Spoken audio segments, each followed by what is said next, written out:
Hey Eric, I've got a bunch of business ideas and I don't know if any of them are any good. How can I tell if I have a good business idea? Well, that is the only question that you need to be asking. Let's talk about it.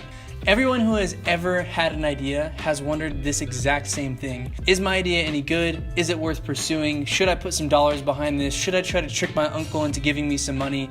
I've spent the last few years helping brands determine their go-to-market strategy and helping them understand exactly where their product fits into the market. And I found these few tips are actually pretty good for figuring out whether you have a good business idea in about a week. It doesn't take very long and you can do it on your own. You could even have your kids help you with it. It super doesn't matter. Just follow these tips and tell me what you think in the comments down below.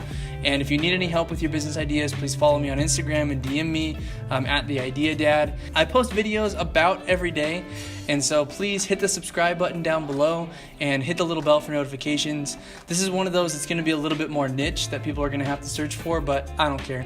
So I'm going to make it either way just because people are asking me all the time. The key to knowing if you have a good business idea is validation. Validation wins no matter what, and it means something different to people all over the world. And so I'm going to give you my super short definition. And that definition is, are people actually opening up their wallets to buy your product? Shut up and take my money. If that's not happening, you don't have validation. You have nothing. You have a business idea that you think that is great and your mom thinks that it's great, but ultimately no one's going to actually pay you any pennies for it. And so you need to take it out behind the barn and shoot it in the head as quickly as possible and move on. You can come up with plenty of business ideas moving forward. Don't get stuck on a single idea. As you get better at coming up with ideas, it's going to be a plague. You're going to wake up at 3 in the morning and you're just going to have to put an idea into your phone, and half of them are really gonna suck. You're gonna come up with some real junk, and that's great. That's a part of the process. Don't judge any of your ideas and just move forward, right? So first step is validation. Now, how do you get validation? The first way is to just ask a bunch of people. You need to make an assumption about 3 different people that you think will buy your product. Just 3. You can ask your mom and you can ask your dad and all your friends, but keep in mind that they're going to be way biased. They're gonna love you and coddle you and say, oh my gosh, this is such a great idea. People are gonna love it all over. Screw their opinions. You need to go to the customer.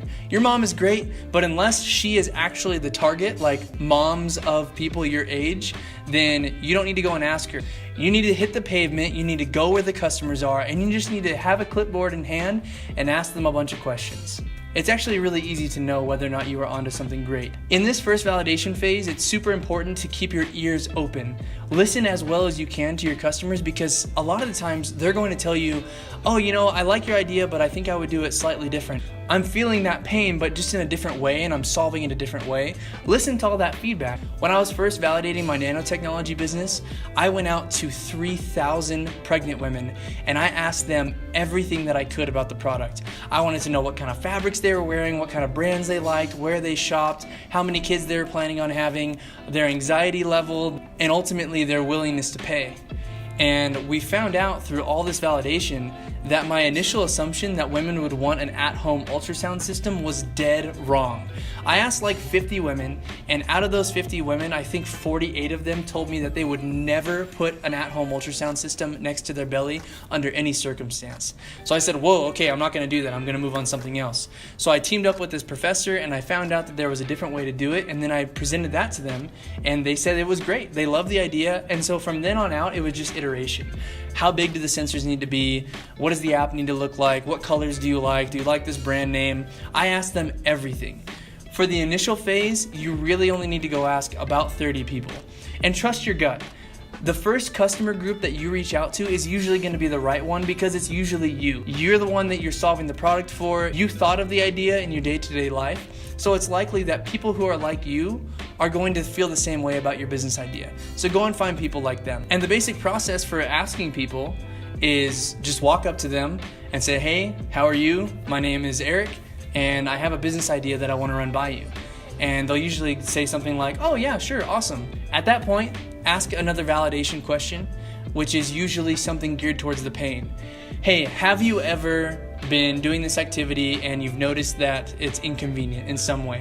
Get really specific, and if they say yes, then boom, you've qualified them. No need to go any further. Then just share your business idea with them. If you have a prototype, this is the time to bust it out, and that leads me to my next point, the wow factor. There are several universities all around the world that study how to quantify a wow factor. There are different focus groups that you can do it in, one of those being the 6 Hats one. You can go and look that up. There's another one called Metaphoria, and you can kind of dig into their customer psyches, but you don't need to do that right now. You really just need to show people your product and gauge how interested they are in your product idea by how much their jaw drops. If somebody looks at what you've invented and they say, wow, that is really awesome, just ask them, how much are you willing to pay for this? And then wait. And they'll think about it for a minute, and their first answer is the right answer. Don't try to ask them anything else. Don't try to clarify it anymore. A lot of people worry about being able to reach their consumers, and that's not much of a concern. If you are selling something that you think a office building would want to buy, go to the office building and ask the front desk lady and just approach it really humbly. Say, hey, look, I have this business idea and I want to run it by some of the employees. It'll take like 10 seconds of their time. And they'll usually say yes. You'd be surprised. Most people are willing to open their doors to you if you approach them with sincerity and humility. And so just go to as many places as possible.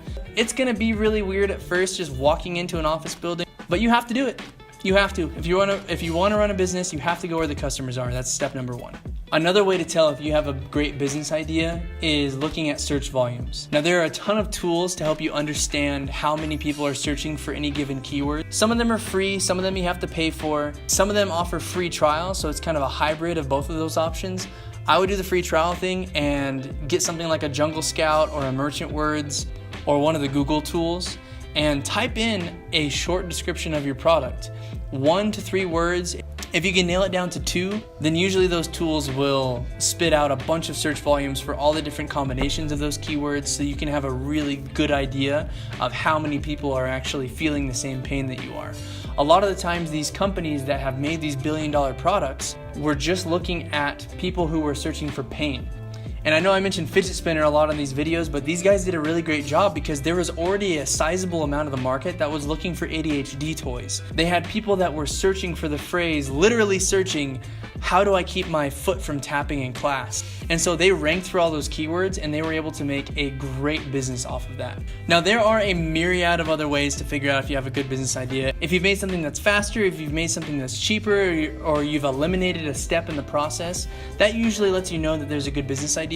You have to make sure that the current solutions that people are using to solve the pains that you are trying to solve is not cheaper or more convenient. Because if someone can fashion together something do-it-yourself style and it works, then there's really no reason for them to buy your product.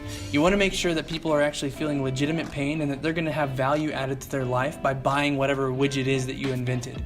So just make sure that you understand all of the current ways that people are solving that issue, and that will help you make good business decisions moving forward. So just to recap, to figure out if you have a good business idea, you need to go to the customers, go and ask a bunch of people, and then figure out how excited they are about your product by gauging their wow factor. If they actually verbally say wow and they drop their jaws, then you're onto something great. Replicate that a few dozen times and then move forward from there. And then of course, check the search volumes. In all aspects of business, make sure to just trust your gut. You are a great entrepreneur and you can do this. You can come up with great business ideas and you can go and ask the right people. Do not stress about whether or not you've made the right decision on something. Go and just ask people. You are one person in a sea full of people that are inventing things, and the one thing that is going to set you apart from all the other competitors is the fact that you've asked your customers about the product. The standard has changed in the industry, and for you to come up with something great, you got to make sure that you keep your ear right next to the customer. Otherwise, you're going to get passed behind in the market. So the people that are able to listen the best are the ones that are going to win in the market.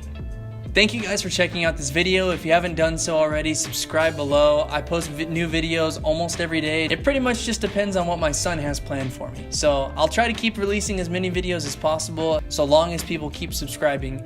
I'm really excited to see your business ideas, so please submit them to me, direct message me on Instagram, on Facebook, whatever it takes. I want to help you develop your business ideas. Until next time.